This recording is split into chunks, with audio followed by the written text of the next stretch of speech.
Beberapa bulan yang lalu, saat timnas senior berhasil menginjakkan kaki di 16 besar Piala Asia dan timnas Indonesia U23 yang berhasil menginjakkan kaki di babak semifinal, Pak Erick Thohir saat diwawancari oleh media asal Timur Tengah mengatakan bahwa Indonesia adalah raksasa yang baru bangun dari tidurnya. Kemudian hari ini sebuah media asal Amerika Serikat juga menyebutkan hal yang sama. Benarkah Indonesia adalah raksasa yang sedang bangun dari tidurnya?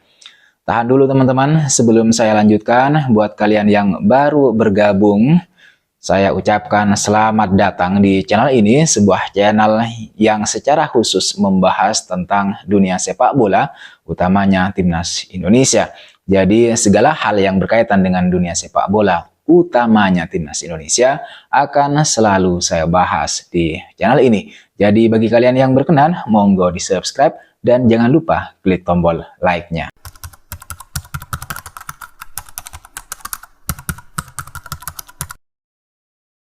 Sebenarnya masih terlalu awal untuk mengatakan sekaligus menyimpulkan bahwa timnas Indonesia adalah raksasa yang baru bangun dari tidur panjangnya. Ini baru 2 laga awal. Masih ada 8 pertandingan tersisa ke depan. Tapi masalahnya sejak 2 pertandingan awal ini Indonesia tidak menunjukkan sebagai sebuah tim yang pantas untuk duduk di bangku juru kunci sebagaimana prediksi publik dan media. Sebagaimana yang disampaikan oleh Jai Itses, sang kapten kita, di hadapan La Grande Indonesia seusai laga melawan Australia di GBK, bahwa orang-orang itu tidak percaya pada tim ini, bahwa tim ini bisa maju lebih jauh dari yang diprediksikan. Jauh sebelum ini, sebelum bulan September, banyak media luar negeri yang mengatakan bahwa Indonesia hanya akan menjadi tim juru kunci dan menjadi lumbung gol bagi tim-tim lainnya di grup C.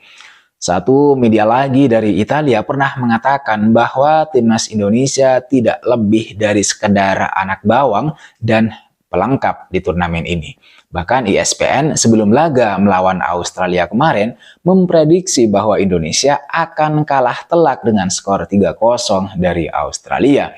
Akan tetapi semua prediksi dan ketidakpercayaan itu dipatahkan mentah-mentah oleh timnas Indonesia, di mana pada match pertama Indonesia berhasil menahan imbang raksasa Asia yaitu Arab Saudi, tim langganan Piala Dunia sekaligus peringkat 56 FIFA, di mana kita menahan imbang di kandang mereka sendiri. Kemudian di match yang kedua, Indonesia juga berhasil membuat Australia frustasi karena tidak bisa mencetak gol.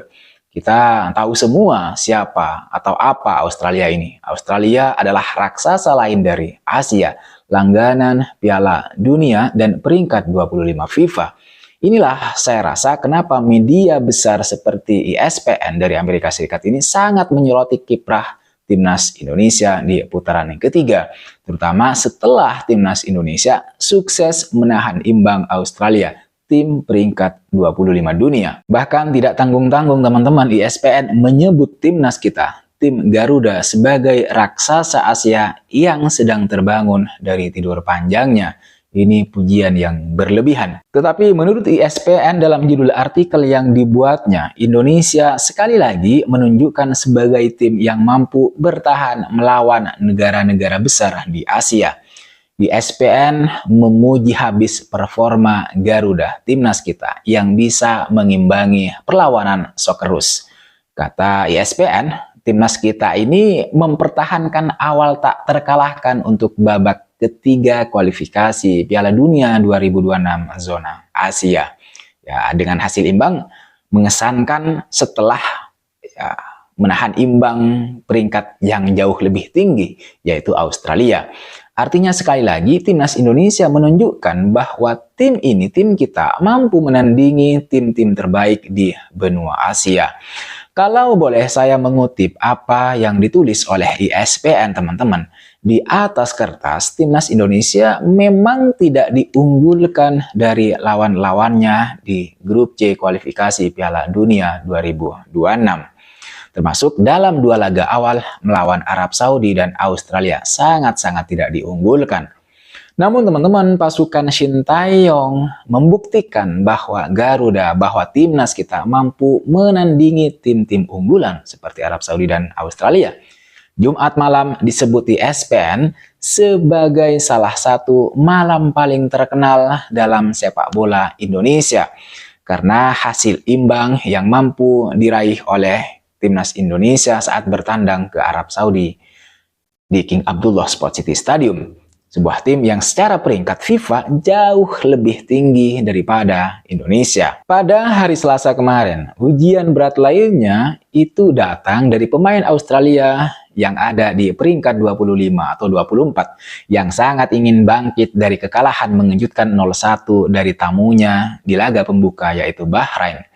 Australia di Selasa malam kemarin melawan tim yang tidak diunggulkan yang mereka kalahkan 4-0 pada awal tahun ini di Piala Asia.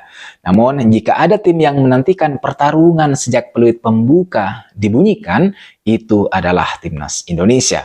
ESPN yang dari awalnya meremehkan timnas Indonesia, timnas Garuda yang katanya bakal kalah telak dari Australia, kemudian berbalik menyanjung Indonesia sebagai raksasa yang baru bangun dari tidur panjangnya. Sama seperti prediksinya yang salah soal Indonesia yang bakal dihajar habis-habisan oleh Australia dengan skor 3-0. Apakah prediksi ESPN soal Indonesia yang katanya raksasa Asia yang sedang terbangun dari tidur panjangnya juga bakalan tidak terbukti nantinya? Kita lihat saja. Tetapi tentu saja jawabannya semoga tidak seperti itu. Kalau kita melihat start bagus yang ditunjukkan oleh Indonesia di 2 laga awal di putaran yang ketiga, setidaknya ini membuktikan teman-teman bahwa Indonesia memiliki prospek yang bagus, prospek yang sangat baik ke depan.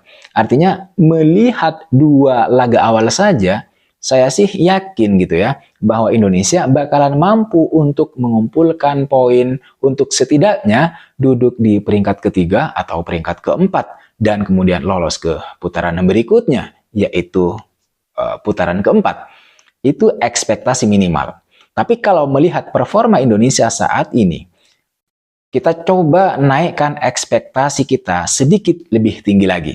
Apalagi nanti bakalan ketambahan Mesh Hilgers dan Eliano.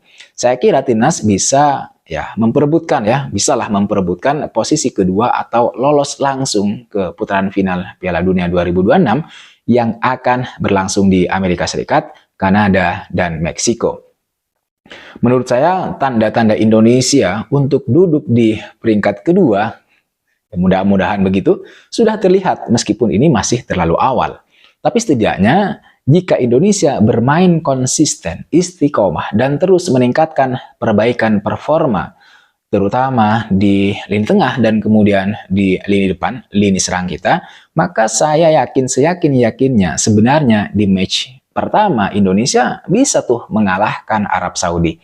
Artinya jika performa timnas Indonesia ke depan bertambah lebih baik, bukan tidak mungkin kalau tim ini, kalau Garuda, bakal mencuri 3 poin setiap 1 kali menghadapi Bahrain dan Cina home and away. Karena dibanding Arab Saudi, Australia, dan Jepang, Bahrain dan Cina berada di peringkat 80-an yang menurut saya bisalah diatasi oleh timnas Indonesia. Alasan lainnya, meskipun secara peringkat Indonesia jauh di bawah 100 besar teman-teman, atau jauh di luar 100 besar, tapi peringkat FIFA tersebut tidak merepresentasikan kekuatan sebenarnya dari timnas Indonesia. Dalam konteks ini, nomor peringkat hanya pembodohan publik, terutama bagi timnas Indonesia. Iya benar, serius pembodohan publik. Karena bayangkan bagaimana bisa tim dengan peringkat 132 atau 133 dunia mampu menahan imbang tim-tim yang sudah memiliki sejarah panjang di Piala Dunia seperti Arab Saudi dan Australia. Ini tidak masuk akal. Sama seperti ESPN, media-media Vietnam yang memang berkali-kali, yang memang sejak awal menyoroti performa timnas Indonesia, juga pada akhirnya mulai mengakui kekuatan timnas Indonesia di putaran ketiga kualifikasi. Surat kabar setempat merasa bahwa saat ini timnas Garuda adalah kesebelasan terkuat di regional Asia Tenggara. Media kenamaan Vietnam, Soha misalnya, seperti yang sering saya kutip, lewat ulasannya melaporkan bahwa timnas Indonesia, timnas kita, timnas Garuda, bermain sangat baik di dua laga awal. Mereka juga mengklaim kalau skuad Garuda saat ini itu merupakan yang terbaik di Asia Tenggara. Sebagai sebuah contoh, media asal Vietnam ini ya mencontohkan misalnya ketika melawan Australia, berbeda dengan spekulasi banyak pengamat sepak bola internasional yang menyebut bahwa Indonesia akan bermain bertahan, parkir bus, dan menunggu peluang-peluang melakukan serangan balik. Pelatih Shin Tae-yong mengerahkan anak asuhnya, yaitu para pemain timnas Indonesia, untuk menyerang di menit-menit awal. Kita bisa lihat di 5 menit pertama, serangan Indonesia sangat banyak. Yang jelas Indonesia semakin tangguh menurut media asal Vietnam dan pantas dianggap sebagai tim terkuat di Asia Tenggara saat ini. Penampilan timnas Indonesia jauh lebih meyakinkan dibandingkan tim Vietnam dan kemudian Thailand di dua edisi berbeda sebelumnya di Piala Dunia. Kalau kita lihat secara peringkat, memang apa yang disebutkan ESPN dan media-media Vietnam memang ya masih agak kontradiktif gitu ya dengan peringkat Indonesia yang masih tertahan di luar 100 besar dunia, 100 besar FIFA. Meskipun kita harus mensyukuri gitu ya, berkat 2 kali menahan imbang Arab Saudi dan kemudian Australia, peringkat FIFA Indonesia sudah mulai merangkak naik ke urutan 129. Memang timnas Indonesia masih belum menjadi tim terbaik di Asia Tenggara jika diukur dari ranking FIFA, karena masih ada di bawah Thailand dan kemudian Vietnam. Namun jarak dengan rival itu sedikit demi sedikit sudah mulai menipis. Vietnam yang sempat menembus 100 besar FIFA harus puas turun ke posisi 115. Sementara Thailand yang berada di posisi 101. Malaysia berada 2 tangga dari timnas Indonesia yakni 132. Tapi bagi Indonesia yang masih terus akan berlaga di putaran ketiga dan ada peluang emas untuk lolos ke Piala Dunia, apa yang terjadi hari ini adalah satu bagian dari kesuksesan, dari sebuah keberhasilan. Karena sebagaimana yang kita tahu, saat Indonesia dilatih oleh STY, baru-baru dilatih, Indonesia masih tercecer jauh tuh di ranking 170-an. Dan hari ini apa yang dilakukan Indonesia untuk menahan imbang Arab Saudi dan kemudian Australia di 2 laga awal putaran ketiga adalah bagian dari proses itu. Bagian dari proses untuk terus melangkah maju ke medan pertempuran yang sebenarnya di pesta terakbar sepak bola dunia di tahun 2026. Saya kira itu teman-teman yang bisa saya bahas di video kali ini, yang bisa saya ketengahkan ke kalian semua. Terima kasih buat kalian yang sudah menonton video ini sampai selesai. Dan di akhir video ini saya juga ingin mengucapkan banyak-banyak terima kasih buat kalian yang sudah subscribe dan sekaligus memberikan komentar, kritik, saran, dan masukannya. Sekali lagi, jangan lupa like, comment, dan subscribe. I'll see you on the next video.